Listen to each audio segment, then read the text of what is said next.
जब भी atheist versus believer की डिबेट होती है तो एक इंटरेस्टिंग पैटर्न हमेशा रिपीट होता है। एथीस्ट हमेशा कोशिश करता है कि वो अपने आप को रैशनल दिखाए और बिलीवर को इरैशनल दिखाए, और बिलीवर भी बिल्कुल एग्जैक्टली यही काम करता है। वो भी अपने आप को रैशनल प्रूव करने की कोशिश करता है और एथीस्ट को इरैशनल बताता है। यानी दोनों ही साइड्स एक ही काम कर रहे होते हैं, मैं सही तुम गलत। लेकिन प्रॉब्लम यहाँ से स्टार्ट होती है। दोनों अपनी अपनी तरफ के आर्ग्यूमेंट्स पेश करते हैं, एविडेंसेस देते हैं, रेफरेंसेस बताते हैं, लेकिन एंड में कोई कंक्लूजन नहीं होता, कोई सॉलिड आउटकम नहीं निकलता इस चीज का। ऑडियंस सिर्फ दोनों की बातें सुनकर चली जाती हैं और रीजन सिंपल है। एथीस्ट वो प्रूफ डिमांड ही नहीं कर रहा होता है जो बिलीवर प्रोवाइड कर रहा होता है। एथीस्ट ऑलरेडी वो सारे आर्ग्यूमेंट्स जानता है जो बिलीवर कह रहा होता है। वो उन पॉइंट्स को पहले भी सुन चुका होता है, स्टडी कर चुका होता है, इसलिए वो इन प्रूफ्स को एक्सेप्ट ही नहीं करता। और बिलीवर के पास भी अपने साइड के एविडेंसेस, अपना व्यू पॉइंट और अपनी रीजनिंग होती है जो उसके पर्सपेक्टिव से बिल्कुल स्ट्रांग लगती है। तो दोनों ही अपने लेंस से रैशनली दिख रहे होते हैं, फर्क सिर्फ लेंस का होता है,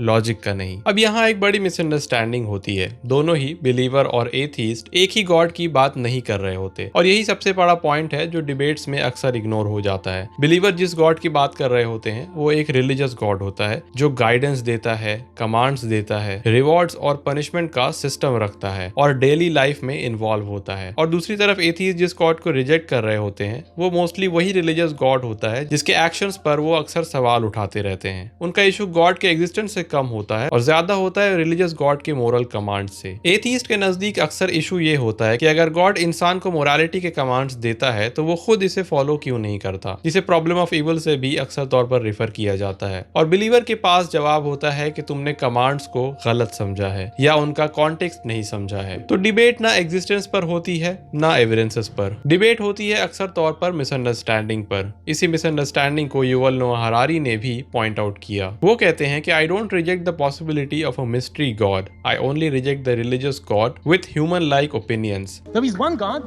the mystery God, about which we know nothing. The chief characteristic of this God is that he is mysterious, and humans can't understand and can't say anything about this God. All the things that science doesn't know, people say, oh, this is God. And this is a mysterious God. The chief characteristic of the mysterious God is that we know nothing about him, and I'm perfectly happy with this God. Then there is a completely opposite kind of God, the concrete lawgiver God. And about this God, we know far too much. We know exactly what this God thinks about female fashion, about human sexuality. मतलब क्या हुआ? मतलब Harari ये कहते हैं कि अगर कोई मिस्टीरियस हायर रियलिटी एग्जिस्ट करती है, कोई अननोन क्रिएटर ऐसा है, कोई कॉस्मिक इंटेलिजेंस है, तो वो उसे इनकार नहीं करते। उनका इनकार सिर्फ उस गॉड से है जो रिलीजन्स डिस्क्राइब कर रहे होते हैं। यानी कि हरारी जैसे एथीस्ट मिस्ट्री गॉड को रिजेक्ट नहीं करते और वो कहते हैं कि बिलीवर्स उस मिस्ट्री गॉड को डिस्कस नहीं करते। और इसी तरह दोनों ही एक दूसरे के साथ टोटली डिफरेंट गॉड पर डिबेट कर रहे होते हैं। एक बिलीवर का गॉड वो होता है जो गाइड करता है, कमांड्स देता है, मोरालिटी की बात करता है, और एथीस्ट का टारगेट वही कमांडिंग रिलीजियस गॉड होता है जो ह्यूमन लाइक डिसीजंस लेता है। पर मिस्ट्री गॉड एक अननोन अल्टीमेट रियलिटी है जिसके बारे में ना बिलीवर डिस्कस कर रहे होते हैं ना उसे एथीस्ट रिजेक्ट कर रहे होते हैं। तो दोनों एक ही लैंग्वेज में बात करते हुए भी डिफरेंट कॉन्सेप्ट्स पर बात कर रहे होते हैं। यही वजह है कि डिबेट्स का कोई कंक्लूजन नहीं निकलता। बिलीवर अपने गॉड को डिफेंड करता है और एथीस्ट एक डिफरेंट गॉड को क्रिटिसाइज करता है, और दोनों सोचते हैं कि वो सेम गॉड पर बात कर रहे हैं। इसीलिए atheist versus believer debate mostly parallel lines जैसी होती हैं। दोनों अपना अपना पॉइंट बोलते हैं लेकिन इंटरसेक्ट नहीं करते, और जब पर्सपेक्टिव्स मैच ही नहीं करते तो आर्ग्यूमेंट्स भी काम नहीं करते। End of the day atheist के पास अपनी रीजनिंग होती है, बिलीवर के पास भी अपना लॉजिक होता है। दोनों के पास ये एविडेंस होता है, दोनों ही अपने लेंस को रैशनल समझते हैं, लेकिन दोनों डिफरेंट टाइप ऑफ गॉड को डिस्कस कर रहे होते हैं। और इसी वजह से डिबेट्स एक्साइटिंग होती हैं,